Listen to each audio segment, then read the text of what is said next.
Kyoko. Hide. Tokyo Shadow, édité par Taito en septembre 1996 sur PlayStation, est un jeu d'aventure horrifique mêlant prise de vue réelle et images de synthèse. Tokyo Shadow possède une structure narrative singulière et éclatée, où l'aventure se révèle par fragments à travers un système de scénarios multiples comprenant de nombreux embranchements menant à une quarantaine de fins différentes, et l'histoire évolue en fonction des choix du joueur. Tokyo Shadow est l'adaptation d'un roman de science-fiction fantastique en 4 tomes écrit entre 1994 et 1996 par Aya Nishitani, l'auteur original de la saga Digital Devil Story Megami Tensei, et publié chez Dengeki Bunko avec pour leitmotiv « Les portes de l'enfer se sont ouvertes ». Une adaptation radio est diffusée entre 1995 et 1996 sur Nippon Cultural Broadcasting.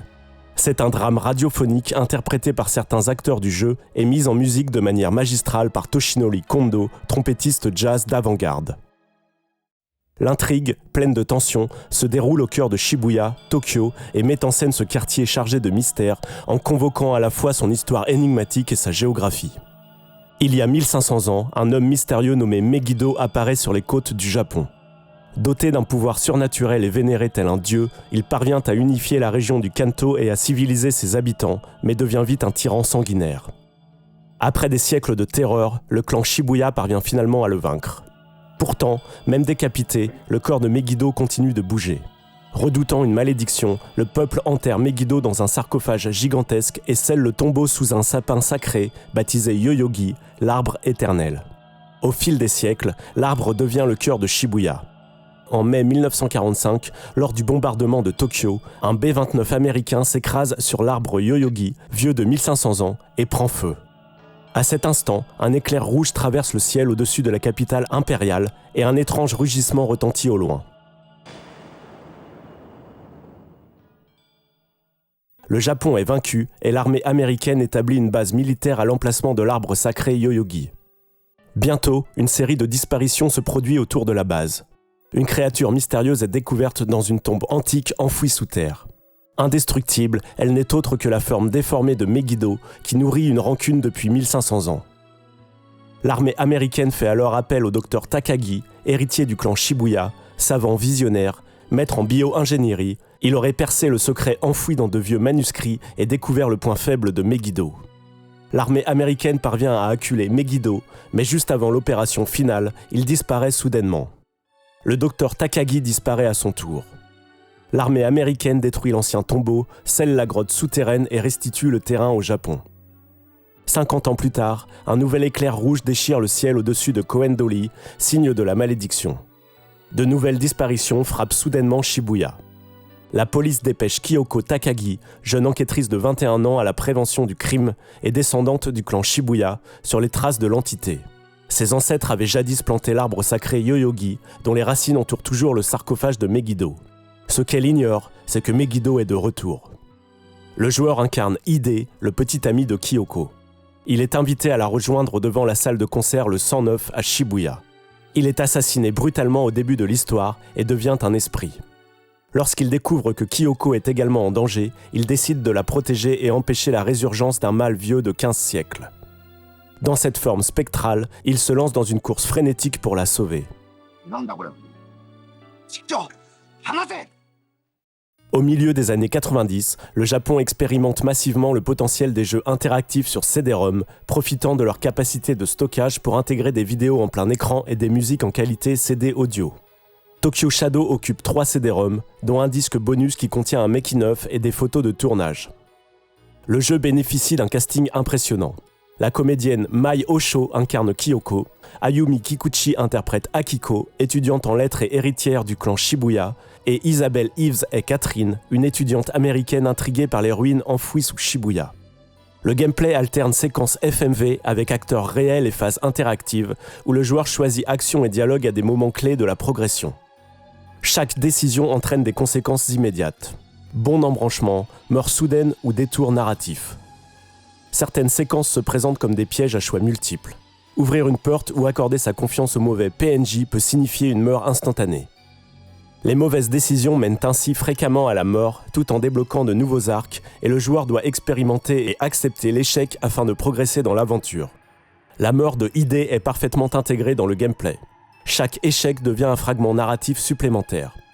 La logique de Tokyo Shadow pousse le joueur à rejouer encore et encore afin de débloquer l'ensemble des fins et des scénarios. Certaines fins débloquent de nouveaux choix lors des parties suivantes, ouvrant l'accès à des fins cachées, et le jeu conserve en mémoire celles déjà vues. Ainsi, le scénario B débute sur le même parcours que celui du scénario A, mais cette fois, la boutique de magie, auparavant fermée, est désormais ouverte. Même les mauvaises fins participent à enrichir la progression et l'exploration de l'histoire. Chaque partie débloque de nouveaux embranchements, ce qui pousse le joueur à recommencer pour reconstituer la trame complète. La découverte de toutes les fins multiples dévoile l'histoire complète et confère au jeu une grande rejouabilité. Le rythme volontairement haché alterne scènes filmées dramatiques, dialogues exagérés et morts soudaines et absurdes. À l'issue d'un scénario, y compris après une mauvaise fin, le chemin parcouru s'affiche et le joueur peut sélectionner des passages précis à rejouer pour recommencer facilement l'aventure à partir de la séquence voulue. Des objets clés à récupérer lors de chaque scénario, d'otaku, cloches rituelles, Bible, sel, eau bénite, clés, données de laboratoire, influencent fortement les embranchements et conditionnent l'accès à certaines fins.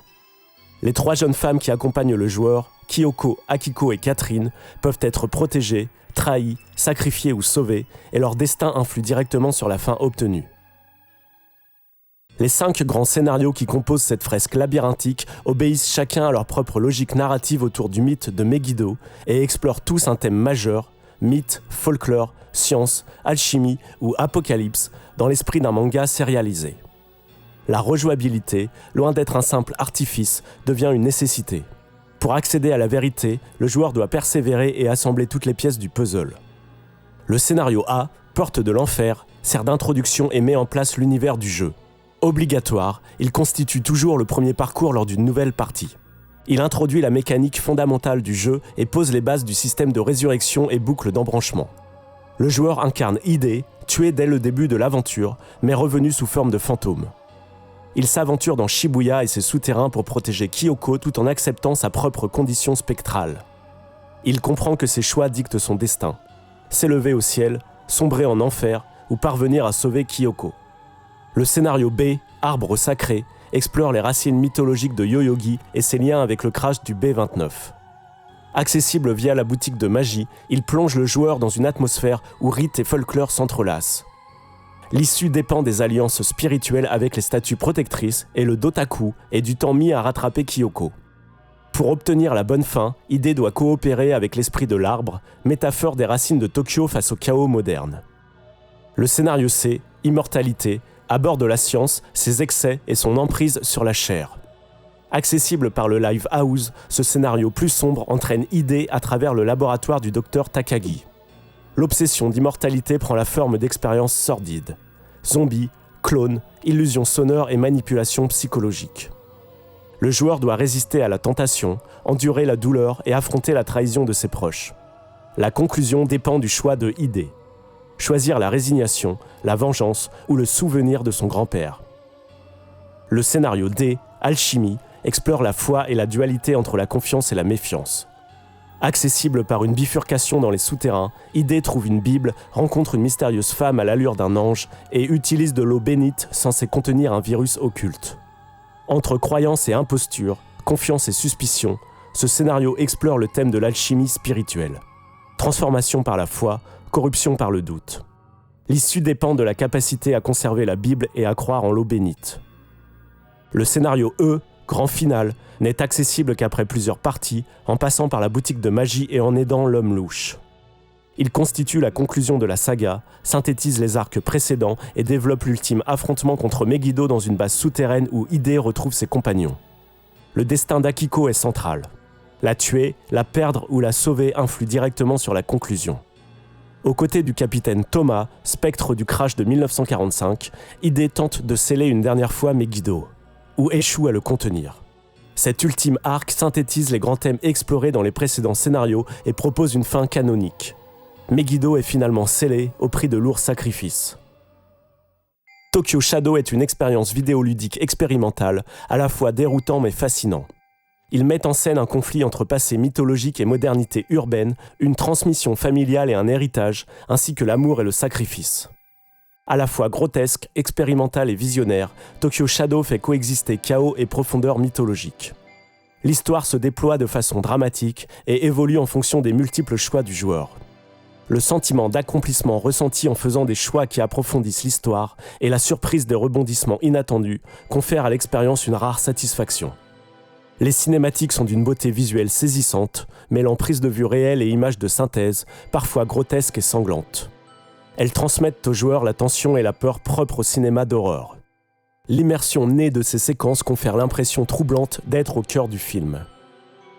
Shibuya est filmé à la manière d'un documentaire, mais est contaminé par les mythes japonais. Statue Koshin, arbre sacré Yoyogi, temple et visions apocalyptiques. Le jeu propose un étrange mélange de clichés horrifiques. Images grotesques, démons ancestraux, cultes souterrains, apparitions angéliques et soldats américains affrontant des monstres sous Shibuya et un patchwork de genres, horreur, science-fiction, folklore, policier, grotesque. Pourtant, le ton reste globalement décalé, les acteurs sont volontairement théâtraux, le jeu montre des incohérences narratives et des inserts absurdes, comme la mystérieuse vidéo d'Osaka Shadow aperçue dans la chambre des voyous. L'ambiance de série B, qui fait partie de son charme, s'accompagne d'une esthétique audacieuse. Tokyo Shadow est un film interactif expérimental où le joueur progresse en essayant, mourant, puis recommençant, guidé par la curiosité et l'exploration narrative, et où chaque mort constitue une pièce du puzzle. 京子ヒデ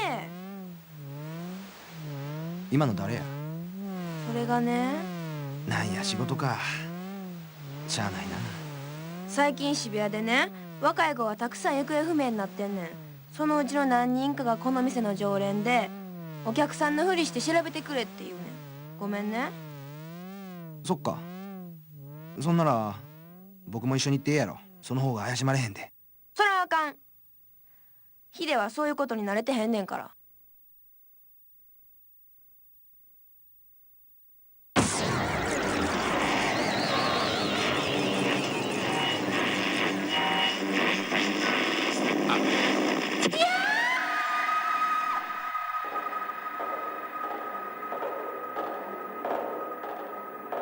こんなんやってる場合ちゃうわ